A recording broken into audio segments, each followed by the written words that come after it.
जो दूसरों का अच्छा सोचता है ईश्वर उसके लिए सोचते हैं। कर भला तो हो भला। आध्यात्मिक पथ की कहानी सुनने वाले सभी श्रोतागणों को जय श्री राधे। एक माँ थी, उसका एक बेटा था। माँ बेटे बड़े गरीब थे। एक दिन माँ ने बेटे से कहा, बेटा यहाँ से बहुत दूर तपोवन में एक दिगंबर मुनि पधारे हैं। वे बड़े सिद्ध पुरुष हैं और महाज्ञानी हैं। तुम उनके पास जाओ और पूछो कि हमारे ये दुख के दिन और कब तक चलेंगे, इसका अंत कब होगा। बेटा घर से चला। पुराने समय की बात है, यातायात की सुविधा नहीं थी। वह पद यात्रा पर था। चलते चलते सांझ हो गई। गांव में किसी के घर रात्रि विश्राम करने के लिए रुक गया। संपन्न परिवार था। सुबह उठकर वह आगे की यात्रा पर चलने लगा तो घर की सेठानी ने पूछा, बेटा कहाँ जाते हो। उसने अपनी यात्रा का कारण सेठानी को बताया। तो सेठानी ने कहा, बेटा एक बार मुनिराज से मेरी भी पूछाना कि मेरी यह इकलौती बेटी है, वह बोलती नहीं है, गूंगी है, वह कब तक बोलेगी तथा इसका विवाह किससे होगा। उसने कहा ठीक है और वह आगे बढ़ गया। रास्ते में उसने एक और पड़ाव डाला। अब की बार उसने एक संत की कुटिया में पड़ाव डाला था। विश्राम के पश्चात जब वह चलने लगा तो उस संत ने भी पूछा, कहाँ जा रहे हो।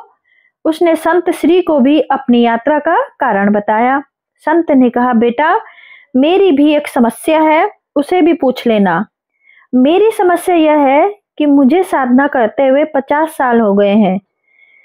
अगर मुझे अभी तक सत्वंत का स्वाद नहीं आया तो मुझे कब सत्वत्व का स्वाद आएगा, मेरा कल्याण कब होगा, बस इतना सा पूछ लेना। युवक ने कहा ठीक है और संत को प्रणाम करके आगे चल पड़ा। युवक ने एक पड़ाव और डाला। अब की बार का पड़ाव एक किसान के खेत पर था। रात में चर्चा के दौरान किसान ने उससे कहा, मेरे खेत में बीच में एक विशाल वृक्ष है।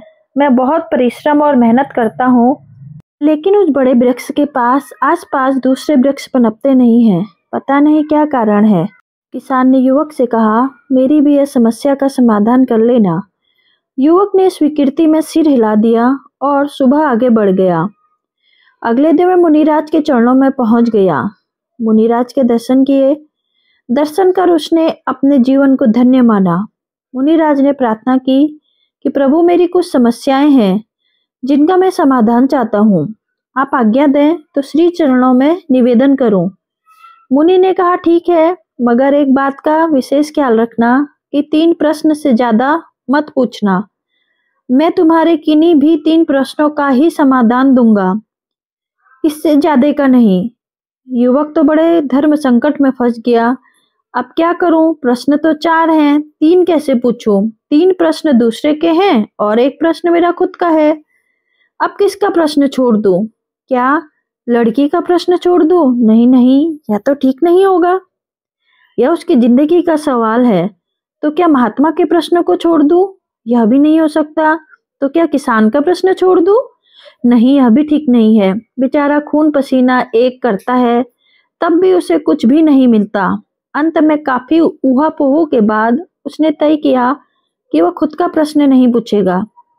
उसने अपना प्रश्न छोड़ दिया और 3 शेष प्रश्नों का समाधान लिया और वापस अपने घर की ओर चल दिया। रास्ते में सबसे पहले किसान से मुलाकात हुई तो किसान ने युवक से कहा, मुनिराज ने कहा है कि तुम्हारे खेत में जो विशाल वृक्ष है उसके नीचे चारों तरफ सोने के कलश दबे हुए हैं। इस कारण से तुम्हारी मेहनत सफल नहीं होती है। किसान ने वहां खोदा तो सचमुच सोने के कलश निकले। किसान ने कहा, बेटा यह धन संपदा तेरे कारण से निकली है, इसलिए इसका मालिक भी तू है। और किसान ने वह सारा धन उस युवक को दे दिया। युवक आगे बढ़ा। अब संत के आश्रम आया। संत ने पूछा, मेरे प्रश्न का क्या समाधान बताया। युवक ने कहा, स्वामी जी माफ करना, मुनिराज ने कहा है कि आपने अपने जटाओं में से कोई कीमती मणि छुपा रखी है। तक आप उस मणि का मोह नहीं छोड़ेंगे तब तक आपका कल्याण नहीं होगा। साधु ने कहा, बेटा तू ठीक कहता है। सच में मैंने एक मणि अपनी जटाओं में छिपा रखी है और मुझे हर वक्त उसके खो जाने का, चोरी हो जाने का भय रहता है। इसलिए मेरा ध्यान भजन सुमिरन में भी नहीं लगता। ले अब इसे तू ही ले जा। और साधु ने वह मणि उस युवक को दे दी। युवक दोनों चीजों को लेकर फिर आगे बढ़ा। अब वो सेठानी के घर पहुंचा। सेठानी दौड़ी दौड़ी आई और पूछा, बेटा बोल, क्या हाल, क्या कहा है मुनिराज ने? युवक ने कहा कि माँ जी, मुनि ने कहा है कि तुम्हारी बेटी जिसको देखकर ही बोल पड़ेगी वही इसका पति होगा। अभी सेठानी और युवक की बात चल ही रही थी कि वह लड़की अंदर से आई और उस युवक को देखते ही एकदम से बोल पड़ी। सेठानी ने कहा, बेटा आज से तू इसका पति हुआ। मुनिराज की वाणी सच हुई और उसने अपनी बेटी का विवाह उस युवक से कर दिया।